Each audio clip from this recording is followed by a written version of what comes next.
அஸ்ஸலாமு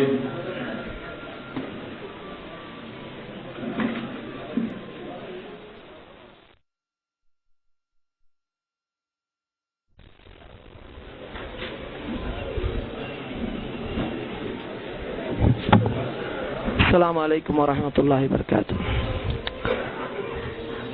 புகழனைத்தும் அல்லாஹ் ஒருவனுக்கு, சாந்தியும் சமாதானமும் அவனுடைய தூதர் நபிகள் நாயகம் ஸல்லல்லாஹு அலைஹி வஸல்லம் அவர்கள் மீதும் இங்கே குழுமி இருக்கின்ற நம் அனைவரின் மீதும் என்றென்றும் நிலவட்டுமா என்று பிரார்த்தித்தமாக, இந்த ஒரு இனிய நாளில், அற்புதமான மாலை பொழுதில் உங்களை எல்லாம் நம் அனைவரையும் சந்திக்க வைத்த அல்லாஹுக்கு நன்றிகளை கூறிக்கொண்டு, இந்த சந்திப்பின் நோக்கத்தின் மூல விஷயமாக உள்ள காரணங்களை சுருக்கமாக உங்களிடத்திலே பகிர்ந்து கொள்ள நான் நினைக்கின்றேன். அன்புலம் கொண்ட சகோதரர்களே, பொதுவாக தமிழ்நாடு தௌஹீத் ஜமாத் என்ற ஒரு பேரியக்கத்தின் குறித்தும், அதில் பல காலங்கள் இரத்தங்களை சிந்தி உழைத்த மக்கள் இன்று அதிலிருந்து பல்வேறு காரணங்களால் வெளியேற்றப்பட்டவர்களா இங்கெல்லாம் நாமெல்லாம் பெரும்பாலும் கூடியிருக்கின்றோம். பொதுவாக உணர்வு பத்திரிகையை பற்றி குறிப்பிடும் போது இங்கே பலரும் குறிப்பிட்டார்கள். உணர்வு பத்திரிகையில் வரக்கூடிய விஷயங்கள் அனைத்தும் உண்மை என்று நாங்கள் எல்லாம் நம்பிக்கொண்டிருந்தோம். நாங்கள் பாதிக்கப்படும் போதுதான் தெரிகிறது அது பொய்யை மட்டும்தான் பேசுகிறது என்று. இதெல்லாம் உங்களுக்கு இப்பதான் தெரியும். பல வருடங்களுக்கு முன்பே எனக்கு தெரியும் என்று சொல்வதில் நான் அதிக உரிமை படைத்தவன். காரணம், உணர்வு பத்திரிகை ஆரம்பித்த போதே, அதனுடைய முதல் இஷ்யூ, முதல் பிரதி வெளியாகும் போதே, அதில் 6 வருடங்கள் தலைமை நிருபராக பணியாற்றியவன் நான், ரிப்போர்ட்டராக அந்த உணர்வு பத்திரிகையில். அதனால் உணர்வு அதிகம் பொய்யைத்தான் சொல்லும் என்பது எனக்குலாம் தெரியுங்க. ஏன்னா இப்ப சொன்னீங்க பாத்தீங்களா, ஒரு கேள்வி வரும், ஒரு நபர் கேட்டிருப்பார் ஒரு கேள்வி, அதுக்கு பதில் அளிக்கும் போது எங்களை பத்தி சொல்லுவாங்க அப்படின்னு. அந்த கேள்வி ஒரு நபர்லாம் கேட்க மாட்டாரு, நாங்களே தான் கேட்டுக்குவோம். அப்போ ஒரு பிரச்சனையை பத்தி சொல்லும் போது, ஒரு ஆளை, ஒரு குறிப்பிட்ட நபரை தாக்க நினைக்கும் போது நாம எப்படி இந்த செய்தியை கொண்டு வரது, உடனே யாரோ வெளியூர்ல இருந்து ஒரு ஆள் கேள்வி கேட்ட மாதிரி கொண்டு வாங்க அப்படின்னு பேசிக்குவோம் நாங்க ஆசிரியர் குழுல. அப்ப எப்படி இது என்ன பேரு போடலாம் அப்படின்னு சொல்லும் போது, அந்த ஆசிரியராக இறைநேசன் என்ற பெயரில் இருக்கக்கூடிய ஜெயினுல் ஆபிதீன் அவர்கள் சொல்வார்கள், அப்துல்லா கோவைன்னு போடுங்க, ஏன்னா எல்லா ஊர்லயும் அப்துல்லா இருப்பான் அப்படின்பாரு. அப்ப பெரும்பாலும் பாத்தீங்கன்னா அப்துல்லா, அப்துல் ரஹ்மான் இப்படிதான் வர அந்த கேள்வி எல்லாம். அப்படி போட்டுட்டு தான் நாங்க எங்க இஷ்டத்துக்கு எழுதுவோம். இதாங்க உண்மை. அப்ப இதை சொல்வதில் அதிக உரிமை படைத்தவன் நான். அந்த உணர்வு பத்திரிகையில் இப்ப இல்லைங்க, அப்பையில இருந்து அப்படிதான் எழுதுவோம் நாங்க. அந்த உணர்வு பத்திரிகை நான் இப்ப வெளியில வந்துட்டேன்னு நினைச்சு சொல்றேன்னு நினைக்காதீங்க.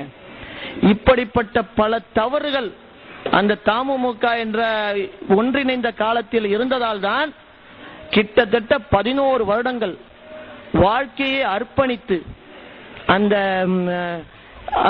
புரசைவாக்கத்துல தான் முதல் ஆபீஸ் அது இல்லையா, தாக்கர் தெருவில் தான் முதல் ஆபீஸ். உங்களில் பல பேருக்கு தெரியாது. தமுமுக ஆரம்பிக்கப்பட்ட போது முதல் அலுவலகம் எங்க ஆரம்பித்தோம் என்றால், புரசைவாக்கம் தாக்கர் ஆபீஸ்ல தான் ஆரம்பிச்சோம் ஃபர்ஸ்ட். அங்கதான் உணர்வு அலுவலகமும் இருந்தது, அந்த உணர்வு அலுவலகம். அப்ப அங்கே நாங்கள் இருக்கும்போது அப்பவே இது போல பல தவறுகளை கண்டதால் தான் இந்த வித நான் எப்படி போய் சேர்ந்த சுருக்கமா சொல்றேன் கேளுங்க. ஆரம்பத்தில் நான் சென்னையில இருக்கும்போது அந்த சத்தியத்தை தேட வேண்டும் என்ற அந்த தாக்கம் இருந்துங்க. நிறைய படிப்போம், நாங்கெல்லாம் நிறைய படிப்போம். கம்யூனிஸ்ட் சித்தாந்தங்கள் படிப்போம், அந்த இந்து மத சித்தாந்தங்கள் படிப்போம், கிறிஸ்தவ மதம் குறித்து அறிந்து கொள்வோம். இப்படி ஒரு தேடல், ஒரு கொஸ்ட் எங்களிடத்தில் இருந்த தேடல் இருந்தது. அப்படி தேடி தேடி நாங்கள் அலையும் போதுதான் இஸ்லாம் எங்களுக்கு அறிமுகமானது. அப்படி அறிமுகமான போதுதான் நாங்கள் நியூ காலேஜில் தளமாக வைத்துக் கொண்டு செயல்பட்டு கொண்டு, அப்ப தமுமுக எல்லாம் கிடையாது, நியூ காலேஜை தான் தளமா வைத்து நாங்கள் செயல்பட்டு கொண்டிருந்தோம். அப்போதுதான் தடாவிலே பாக்கரை கைது பண்ணுகிறார்கள். முதல்ல நியூ காலேஜ் ஜும்மால வந்துதான் எல்லாம் பேசுறாங்க. இது மாதிரி பாக்கற தடால கைது பண்ணியாச்சு. அப்ப அதுல தான் எனக்கு அதுக்கு முன்னாடி நடந்த செய்தியெல்லாம் சொன்னாங்க, பாய் சொன்னாங்க சகோதரர். அப்ப இது மாதிரி நாம ஒன்றிணைந்து ஒரு பெரிய பேரணி நடத்த வேண்டும் என்று சொன்னவுடன் அந்த நியூ காலேஜ் ஜும்மா எவ்வளவு பேர் இருக்கும்னு உங்களுக்கு எல்லாம் தெரியும். இப்ப கூட நீங்க போய் பார்க்கலாம், நியூ காலேஜ்ல பெரும் கூட்டம் கூடும் ஜும்மாக்கு. அந்த ஜும்மாவில் இருந்த மக்கள் எல்லாம் அப்படியே திரண்டு போய் கோட்டை செயின்ட் ஜார்ஜ் கோட்டைக்கு பேரணியா போறோம். அதான் முதல் பேரணிங்க. தமுமுக ஆரம்பிக்க முதல் விதை அங்குதான் போடப்பட்டது. அதற்கு பிறகுதான் மெஜஸ்டிக் ஹோட்டல்ல ஒரு அதுதானே அங்கே முதல் கூட்டம் போடப்பட்டது. அது அங்கதான் இந்த தமுமுக ஆரம்பித்தார்கள். அப்ப நான்லாம் எப்ப அதுல போய் ஏன் இந்த தமுமுக போய் இணைஞ்சேன் அப்படின்னா, எங்கள்கிட்ட ஒரு தேட்டம் இருந்தது. என்ன தேட்டம் அப்படின்னா, இஸ்லாம் சத்தியத்தை சொல்லி இதுதான் சத்திய மார்க்கம், வேற எதுவுமே சரியா இல்லை.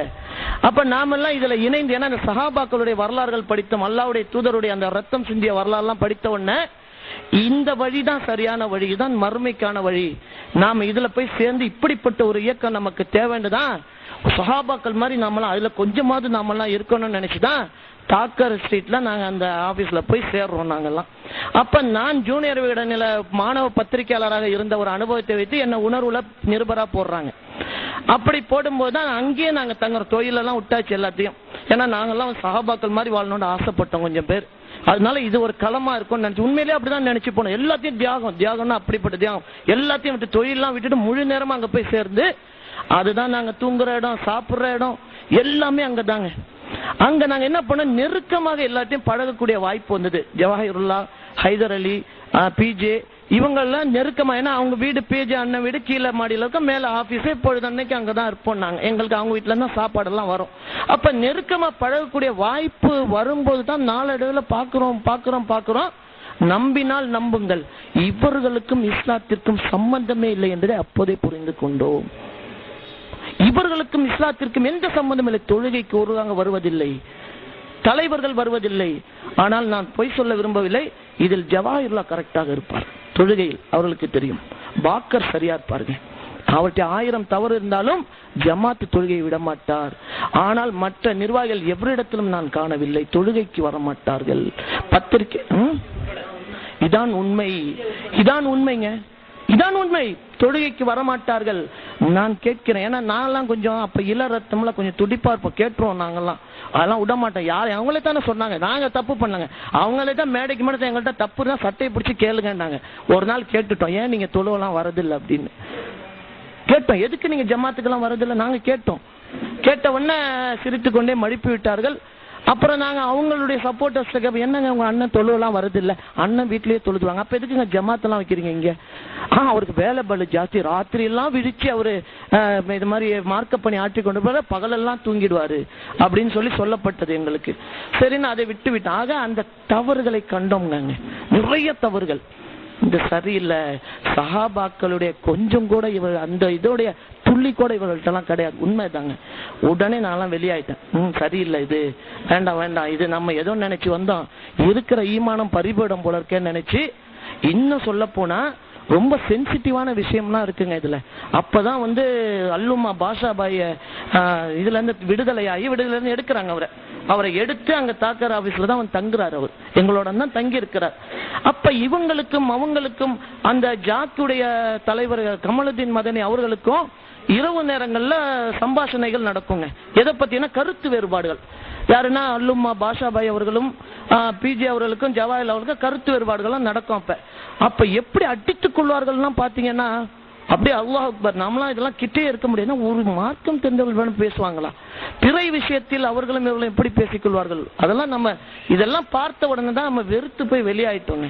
அதற்கப்புறம் பல நாட்டு ஊரோட வந்துட்டோம். நம்ம இது வேண்டாம், இது நம்ம இருக்கிற ஈமானும் பறி போய்விடும், நம்ம சொந்த ஊருக்கு போகலான்னு வந்தாச்சு. வந்ததுக்கு அப்புறம் தான் இவங்க